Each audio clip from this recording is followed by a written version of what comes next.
we're going to look at our very first linear programming problem in context. So this is going to be a kind of real-world scenario that we can use the concept of linear programming to find the best solution. So here's their problem. It's Dirtbike Dilemma. The annual Springfield Dirt Bike competition is coming up, and participants are looking for bikes. Of course, they turn to Bubba, who has the best bikes in town. Bubba has 18 wheels, 15 seats, and 14 exhaust pipes in his supply room. He can use these parts to assemble two different types of bikes, the Rider or the Rover. The Rider has 2 wheels, 1 seat, and 2 exhaust pipes. It is designed to glide around curves effortlessly. The Rover has 3 wheels, 3 seats, and 1 exhaust pipe. It is designed to carry multiple passengers over the roughest terrain. Bubba needs to decide how many of each bike he should assemble to maximize his profit. Because of the popularity of the dirt bike competition, he knows that no matter how many bikes he assembles, he will be able to sell all of them. Bubba makes a profit of $15 for each rider and $30 for each Rover he sells. Bubba requests your assistance in making this decision. Usually when I go to solve a linear programming problem in context, I'm going to look towards the question that's asked in order to decide what my variables will represent. So if you look at what Bubba needs to do, he needs to decide how many of each bike he should assemble, and he wants to maximize his profit.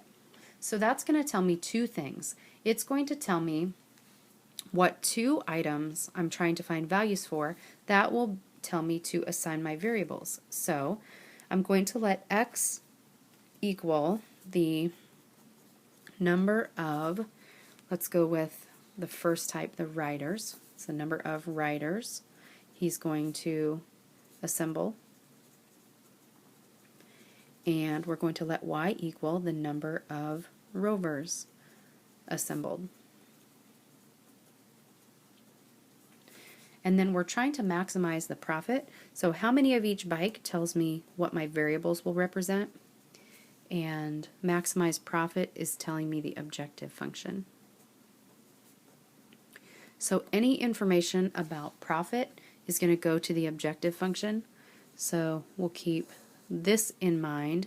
Profit of $15 for each rider and $30 for each Rover. That will go with the objective function later on when we're going to use that. So then we've got to take all the other information that we're given. Since the rider and the Rover represent my 2 variables, I know I'm going to need to split up the information that I have about riders and rovers and kind of group it by type. So if I look at my riders, I have information about wheels for my rider and wheels for my Rover, and I also know that Bubba has 18 wheels altogether. So those 3 pieces of information will get grouped together because that is going to limit how many of those I can assemble. So that limiting factor is going to be related to my constraints. I also know that the Rovers take 3 seats, the Rider takes 1 seat, and Bubba has 15 seats altogether. And I know about exhaust pipes. 1 exhaust pipe for each Rover, 2 exhaust pipes for each Rider, and Bubba has 14 exhaust pipes in his supply room. So let's start looking at inequalities. So we're going to use an inequality to represent the combination of riders and rovers that Bubba could make using the 18 wheels he has in storage. So since each rider requires 2 wheels, so the riders, which are my x's, require 2 wheels.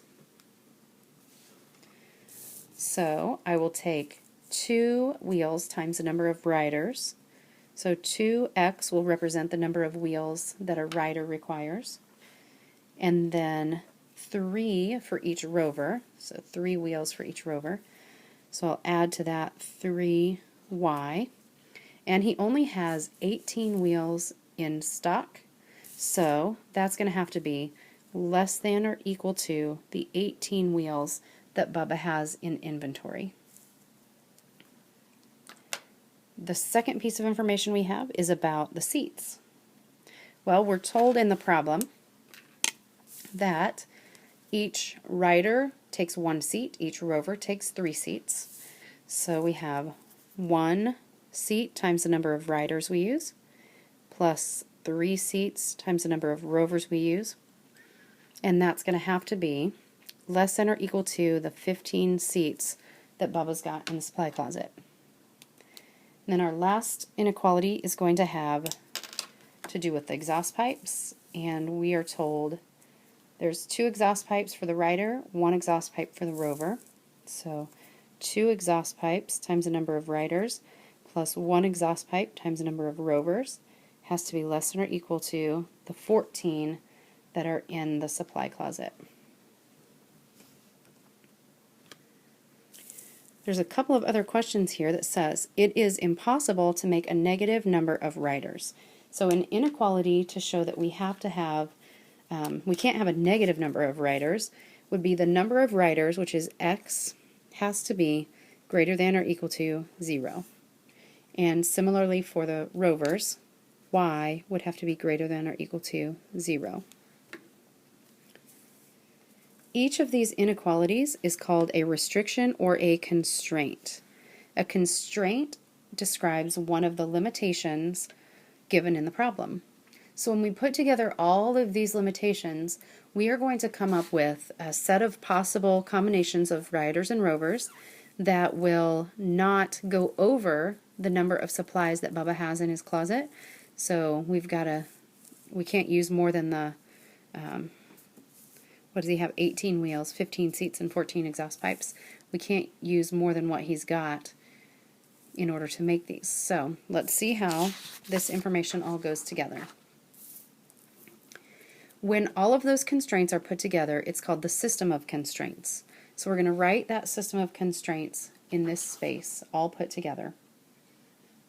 So we've got 2x plus 3y is less than or equal to 18. 1x, which I'll just write as x plus 3y, is less than or equal to 15. And then 2x plus 1y is less than or equal to 14. And then we have the x is greater than or equal to 0, y is greater than or equal to 0. Now those two will almost always appear in a linear programming problem, but we always need to include them and actually write them out. But remember when we used the linear programming not in context, that these two put together just limited our graph to the first quadrant. So you can see that I've drawn my graph just to the first quadrant, so I don't really have to do anything in terms of getting those graphed. Okay, the next step in linear programming is that we're going to graph the system of inequalities on a grid. Now when we did our non-contextual, when we did our problems that didn't have story problem backgrounds, I told you that I really preferred to do all my graphing just on plain white paper, and that's what we've got here. I'm having some problems with my tripod here. As you can tell, it's all slipping off. I think I'm going to pause this and come back later.